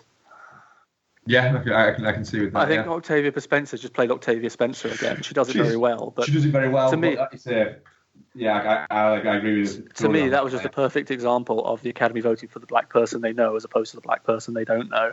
Yeah. As horrible as that sounds. No, but you're absolutely spot on. She's very, very good in it, but she's playing Octavia Spencer's the way that she'll do another performance like that in a couple of years' time in something else, and she'll be very good at that. So I think supporting actress annoys me. Supporting actor we've been over. Best actor, I mean, let's face it, it's probably going to be Casey Affleck or Denzel Washington. I think it'll be Affleck. I think so as well, but at the same time, SAG proved what happens when the industry votes for acting, and Denzel Washington wasn't nominated at BAFTA. And Casey Affleck gives a very subtle, cerebral performance in a film that critics love. Denzel Washington gives a big actorly performance in a film that actors love. It's a very big performance. Is his performance? And actors are the biggest voting block of the Academy. Yeah, and it's an answer to an Oscar so white year. My feeling though is when it says come predicting a vote split. I believe that if ever, remember the last great vote split in Best Actor was probably Adrian Brody winning when everyone thought it was going to be Jack Nicholson or Daniel Day-Lewis. Yeah. And all of a sudden Adrian Brody won. If ever there was a chance for Ryan Gosling to pop through, it's in a vote split between Casey Affleck and Denzel Washington in a film that everyone just likes. Yeah. Because I've long been predicting that La La Land could be the first film since Silence of the Lambs to win the Big Five, as much as it would annoy me. There's a possibility, yeah, it could do. Gosling wouldn't be... He wouldn't be that much of a surprise to win it. I thought he was better in it than Emma Stone. I agree with you there. I do think he's better in it than Emma Stone. He gave a much more charming performance, speech at the Golden Globes than she did. He's been nominated a couple of times before, or at least once before, Half Nelson. Yeah, Half Nelson. I just sit there and think, who wouldn't want to see Ryan Gosling and Emma Stone with their matching Oscars? There is that, yeah. I do think, I think Affleck's the shoo-in for that, though. My money's on Affleck, but I wouldn't be surprised if Washington or Gosling won that. Screenplay, as we said, we've been over in both. It's not as locked in, I don't think, the Affleck one as let's say last year's. No, and best done of the screenplays, editing. Oh, editing's an interesting one. Is he taking a massive shit? It wouldn't surprise me. No, I'm here. Oh, you're there. When did you come back? A couple minutes back. I was just listening to you two. Okay. So editing, Hacksaw Ridge, could that take it? Is that the favourite at the moment? Well, it was considered a surprise to win the BAFTA. And again, there's always a surprise at BAFTA that carries over. Maybe it's that and not supporting actor. But I feel that La La Land might not have that one locked up. And my feeling is, bear in mind I have a personal bias here because I'm very, very good friends with the editor of Arrival. Mm-hmm. But I think that the people that love Arrival are going to want to channel their support for it somewhere.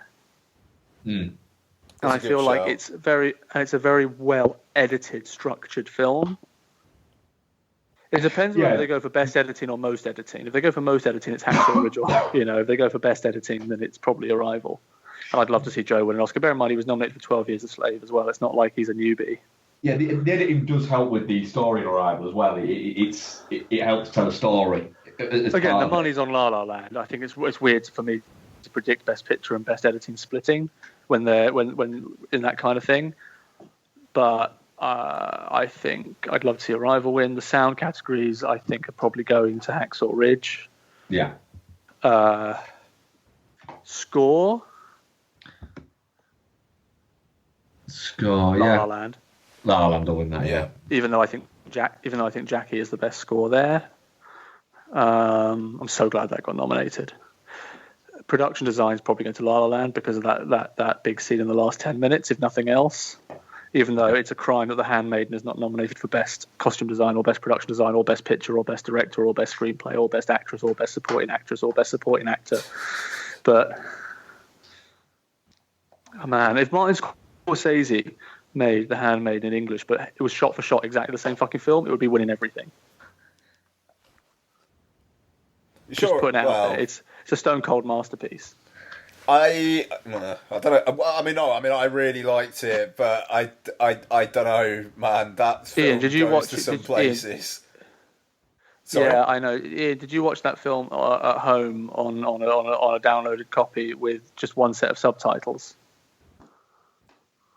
Yes. See, watching that film on a big screen where the subtitles are delineated yellow for Japanese and white for Korean makes all the fucking difference. Right. I kind of feel sorry for people. You know, there's a lot that gets lost in translation when you don't know who's speaking what language at certain points. As weird as that sounds. Well, I don't know, man. I mean, it was in my top 15 of last year. I think No. But I think it would be higher on a lot of people's lists. And also, it's just such a beautiful film. Again, like, best film of the London Film Festival for me by far. Anyway, I do think that's a film that got shafted. But anyway, production design, I guess, is going to La La Land. Costume design, again, I have a dog in the fight. I would really like Consolata to win for Florence Foster Jenkins. But it's probably going to go to... Actually, I don't know. It could go to her. It's very much in the Academy's wheelhouse. It is, yeah. When you look at that, it's more of an open category, I'd say. And she was nominated for the Queen, you know, and she came close to a nomination for Iron Lady, and she's just wonderful. It could be Jackie, which won the BAFTA. It could be La La Land, but contemporary films are not to win there. Best song is probably going to City of Stars, I'd imagine, even though Audition is slightly more contextually relevant. City of Stars is the memorable one. Yeah. I think we're there, aren't we? Cinematography? Oh, cinematography, Lion or La La Land. Lion won the ASC. I think it also won something else. It didn't win the BAFTA. La La Land won the BAFTA. I think it's going between those two. Yes. Again, you could have a spoiler there, like that year that everyone thought Roger Deakins was going to win for Jesse James, and it ended up going to There Will Be Blood. Or everyone thought that Children of Men had cinematography locked down, and it went to Pan's Labyrinth. Yeah, that could be. It could. Your surprise one there would be Bradford Young for Arrival. I'd say. Exactly. And he's been doing a lot of press. Anyway, he's very much an up-and-comer in terms of he's one of the sort of cinematographers to watch. And he's also he's going to win one day. Well, he's currently obviously shooting Han Solo, which is obviously filming 5 yards from my office. Nice. Which is fun. Very nice. It's quite a weird one to say. Obviously, my NDAs stopped me from telling you anything about that one because I had to sign NDAs for both films because obviously Colin Trevorrow, who is doing episode 9, is still involved with Ancient Futures, which I'm doing, which, you know, so I have to end up going between offices. So I have a lot of NDAs. I'm terrified of what would happen to me. Yeah, you should be on that one. Yeah, I'm not even gonna fucking. I'm not even gonna talk about what you're starting work on tomorrow. No. I've been on for a few weeks now, but Bradford Young, yeah, who's shooting that one? Anyway, I should probably go. Okay. Is there anything else we want to talk about? No, you're good, man. Thank you for the time. Yes, thank you very much for joining us there, Brad. No worries. I'll speak to you guys later. Cheers, speak to you later on. Bye. Bye. Okay, How long was it going to go? Yeah, he's chatting to his mum, I think. Right, anyway, you still there, Mark? I am still here, yes. So, have you got any other what else you watched this week? I've got a couple. I've got a couple, yeah. Okay, do you want to get into them? I think I've probably got like another 10-15 minutes. Cool, yeah. I admitted to that can't be fucking right. I admitted to Bexley the day that I'd never seen or could remember. No, it's different Danny McBride that wrote this movie. I'd never actually seen the Underworld movies. We started to watch the first one a number of years ago, and then I forced myself to fall asleep during it.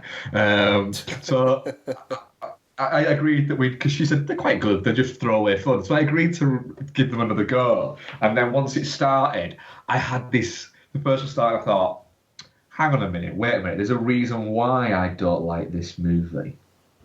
And then it came up on the screen and it said Len Wiseman, which actually made my eyes go smaller and looked at my TV and went, Len And to which Becky just looks at Becky and she just sort of shook her head, as is my known hatred for Len Wiseman. And the man has, they then started looking, he's not even directed, I'm going to look at his Wikipedia page, he's a horrible man to look at. He's not actually directed that much, and they're all shit. You know, Underworld, Evolution, Live Free, Die Hard, and Total Recall. Fucking hell. Is that actually all he's done? That's all he's directed, yeah. Bloody But he was hell. the property assistant on some movies. Nice. Seriously, that's what his Wikipedia page states, that he was the property assistant on Stargate and Independence Day. Sweet. Yeah. Oh, but he also did an uncredited property assistant on Men in Black as well. Nice. Fucking hell, what a cunt. So I watched Underworld, and it's not aged well. I'm looking forward to the other ones because it seems like there's interesting fluff there and throwaway nonsense that you can kind of watch and have it waft over you. But yeah, Underworld's a bad movie, is all I'm going to say. It's not very good at all. Even Michael Sheen can't save that fucking movie, which is saying something because usually he can save most things. Which actually, moving sort of strangely on, not a film. But I did watch the Michael Bolton Valentine's Day thing. Yeah, how was that? Fucking really weird. Like, really, really fucking weird. Did you watch it or not? No, I haven't seen it yet. No, you did. I watched it on Valentine's Day because I thought if I don't watch it on Valentine's Day, can I ever justify watching it another day? When it works... When bits of it works really, really well, and it's really quite funny. When it doesn't work, it is really, really unfucking funny and really, really bad. The Eric Andre bit that he's got in it doesn't work at all. At all. To the point of where he actually says in the thing, yeah, this isn't fucking working. And it's like, no, don't do a bad skit and then try and pretend that you're supposed to be doing a bad fucking skit. You're just not as funny as as you like to think you are. Yeah. Michael Sheen crops up in it playing a dance instructor, trying to choreograph a dance scene against a group of punks is really quite amusing. Okay, that sounds alright, yeah. He's actually quite funny. It's only like an hour long. It's under an hour long. And there's enough funny bits in it to make it worthwhile watching, but yeah, Michael Bolton's quite amusing. He pokes fun at himself quite a lot without ever actually kind of poking too much fun at himself. What's his name? Andy Samberg as Kenny is quite amusing. It's a Lonely Island thing, is it? Yeah, it's a Lonely Island thing, yeah. Yeah, okay. Yeah. So I watched that. That was quite good. Like I said, watched Hidden Figures today, and thoroughly enjoyed it. It's good. I can absolutely see all of your points in what he's saying about it, in the fact that there's a more significant story in the film than the film is what I would say. Yeah, that's a great way of putting it. In that everyone's very good in it, and I enjoyed my time with it. Is there a better, more biting movie that could have been made by this? Pretty much with the same cast, to be honest. Yeah, I think there probably could be, but they've gone for a certain type of movie. They've tried to appeal to everybody, and it's worked. This movie will, it'll play very well in a few years' time on ITV2. Yeah, as its TV premiere, or the BBC. It'll be on BBC, and it'll be a great Sunday night movie that'll get shown on whatever channel BBC movies get shown on nowadays. Yeah. Fences is the most actor movie I've seen in a long time, in the sense that it's directed by an actor. It's starring actors, very actory people. Denzel is chewing scenery up like a motherfucker in that movie. And Viola Davis is literally just is grabbing all the bits of scenery that are fucking flying out of Denzel's mouth, putting him in a pot, making a massive gumbo, and then she's chewing that up and spitting it back at him. And it's great for it. I think the opening is incredibly strong. The opening scene where it feels like it's a one shot, which is very theatery, and it absolutely is incredibly theatery. But it's a movie that hangs on its actors. And it works because Viola Davis is staggeringly good in it. And Denzel Washington is very good in it. I also think that Stephen Henderson is as Mr. Bono is very, very good in it as well. I love that guy. He brings almost a relief to Troy's character, in the sense that he's there because he's ridden the crest of Troy's personality. You know, he accepts the fact that Troy's got him this job and has got him back on the straight and narrow. But he's also the guy that drags Troy to a side and goes, "No, you're not doing right here. You're being a prick." I mean, which causes him to go. You know, I think the bit where that movie turns is the scene where he pulls him over and he says, because he's already been a prick. Is Troy. But he pulls him away from the house and he says, "You're not doing right. You're not doing right by Rose. And I love you and you're my friend. And this is why I'm telling you. Stop it." Yeah. And it's almost at that moment where Denzel, you think that he's going to go and he's going to say to Rose, "Look, I fucked up. I did this." But he doesn't. He goes full circle. He has two paths he can go down. He can either go the right route, or he can continue, or he can go down the "I'm a prick, and I'm an arsehole, and I'm happy with my being a prick and an arsehole." And he goes down that road and has the audacity to basically, he proves how much of a selfish person he is. Yeah. The fact that he goes down the road of saying, I'm happier there than I am with you, but you're a good wife, so I'm going to stay with you, but I'm not giving that up. I also think McKee Williamson's very good in that. No, yeah, for sure. I mean, what I like about that film is, I mean, yes, the performances and whatnot, but I mean, obviously this is part of the play as well, but there's little things peppered in there as well, like he, and you kind of expect it to go down certain avenues, and it doesn't, like the conversation when he gets the driver job, and it's just like, well, you know, do they know you haven't got a license? He's like, well, you just point it in that direction and there you go. So there I'm thinking that it's going to be, he's going to lose his job over that, and it's going to go down that way. Yeah. And you know, the Linus character, the way that Washington is chewing him out in that first bit where he's asking to borrow the $10, but then afterwards he never asks for the money again. Instead, he's just constantly paying him back, and it feels like he's been defeated through that. You know, it's like he enjoys chewing him out. He enjoys every Friday giving him shit.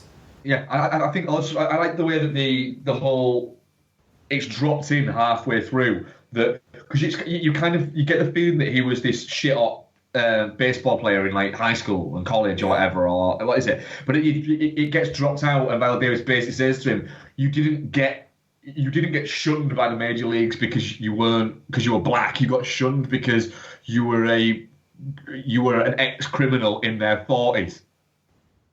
That's why you never became a pro ball player." When it's like, well, how did you expect to be able to play ball when you got out of jail? You don't really see that coming. It's it's just stuff like that is so clever. And it's just that ending. I mean, like the speech Viola Davis gives is even fair enough. You know, where she's like, "I accepted him because because I wanted him, and he like through all the shit, the moments of sunshine that he did bring were glorious." And you see that early on in the film as well. When he's charming and happy, it's infectious. And you see he's a personality, yeah. But then, as it goes on, but you can see how this reprehensible person could still have people like him to an extent. But then it just goes so far down that road. And yes, Viola Davis says, like, "I'll be a mother to this child, but you're a womanless man." And I mean, his character in the film dies very quickly after that. Well, yeah, he's not in it after that. No, Really? And it is that scene, isn't it? It's like he gets drunk and he's like looking up, and it's all like the lens feels like it's got Vaseline on it for a minute, and then it cuts and he's dead. That's right. I don't know. It kind of feels like not having him there for that 20 minutes or so. You just. I don't know. I kind of wanted an extra scene, and maybe they know that, so they don't give you, an extra scene. It's the confrontation between him and Davis and him and the son are kind of enough there, I suppose. But it just that ending. I don't think the character deserved that ending. No, I could agree with you on that. Absolutely. Final one, which I'll talk about for literally about 3-4 seconds. Rewatched Hard Rain because I had a shit day at work and I love that movie, and I thought that's what's going to cheer me up. And I love the movie Hard Rain, and why the fuck isn't it on iTunes? Good stuff. Yes. Because even if that had been $13.99 on Monday night, I'd have fucking bought it. Bought it. Yeah. Go on, what have you been watching this week? So I've got I've only got a couple. So I watched Billy Lynn's Long Halftime Walk. Oh, yeah. Which I actually really enjoyed. I thought it was a cracking flick. Garrett Hedlund's never been better. The Ang Lee's visuals are in full force, and it's great.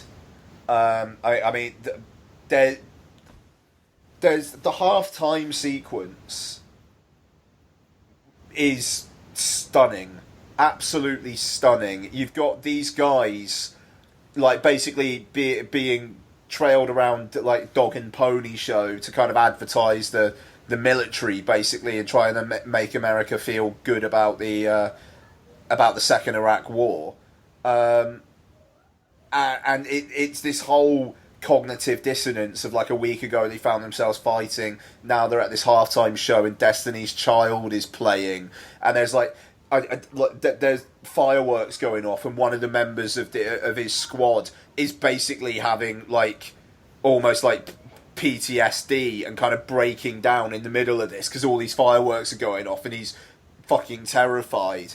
It's really interesting. I mean, it doesn't all work, but what is there I thought was more deserving of attention than it had been. Ang Lee, Best Director nomination for this thing? Yeah, sure. I would have seen that. It would, yeah, fine. So there you go. It's worth a watch. You'll really like it, I think. I will be giving it a go this week. Nice. I watched Loving, which is very good. I'm sure you'll watch it at some point, so we'll talk about it then. I watched The Autopsy of Jane Doe after your heavy recommendation last week. Really enjoyed it. Strong balls out horror. Maybe didn't like it quite as much as you, but it's definitely well worth a go. Yeah. And lastly, I think The Great Wall, which was a big old barrier of nothing. Went to see this in like Dolby Atmos on a massive screen yesterday morning, and I don't think I've been as nothinged by a film in quite some time. Matt Damon. Sorry, go on. What's the angle? Why is Matt Damon there? Because he got paid a shitload. No. Why? Why is his character there? Yeah. Oh, okay. So basically, him and Pedro Pascal, who was in Game of Thrones for about half a season, they play mercenaries who are after gunpowder, basically, or they call it black powder in this. And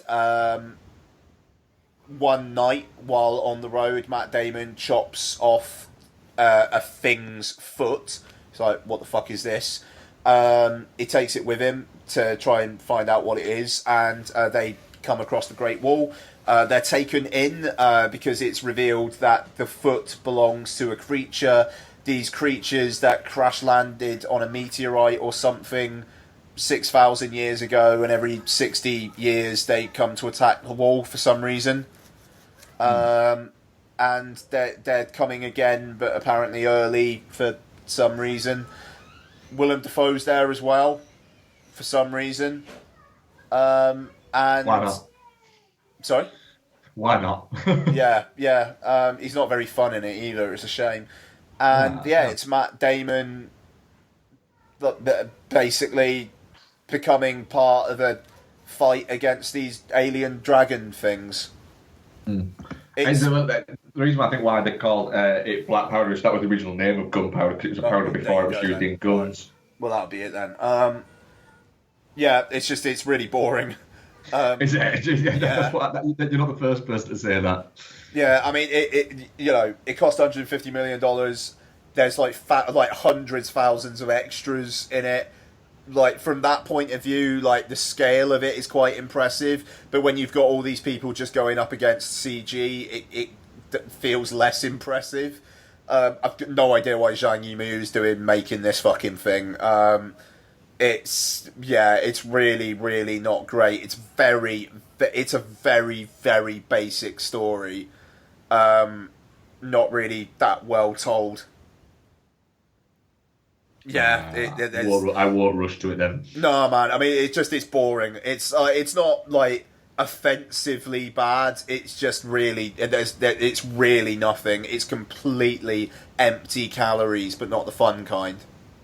Yeah, I will probably end up watching it on like a Monday night or something like that. Yeah, if at all, man. Seriously, it's like I don't see how anyone would particularly be proud of the work they did in this film.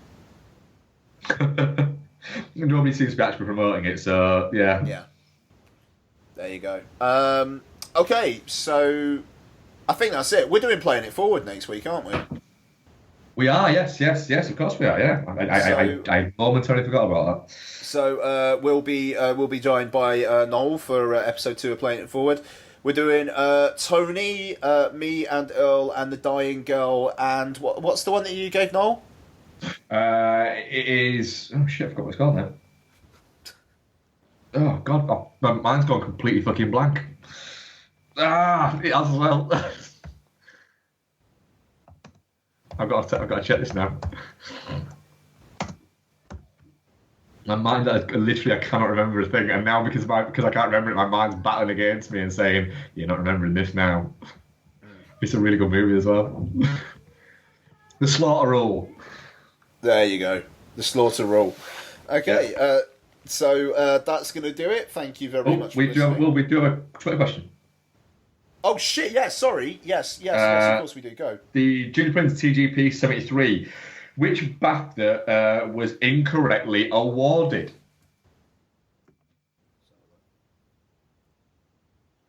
Well, I think Noel would probably say I, Daniel Blake, given the WhatsApp conversation we were having with him last. Yes.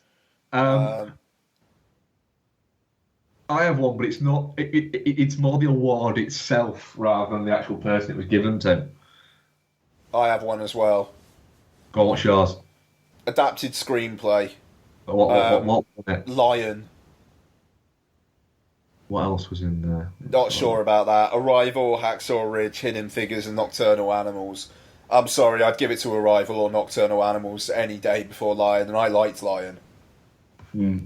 Mine would go to the BAFTA Rising Star Award. Get fucking rid of it. It's absolute bobbins and bullshit of an award. It's stupid. It's just stupid. Yep. That award. This year, Tom Holland won it. Nothing against Tom Holland, right? At all. But he has been around for a couple of years. And can I just point out, I've had a look through previous winners. Let me tell you 2009's winner. Oh, let me tell you, right?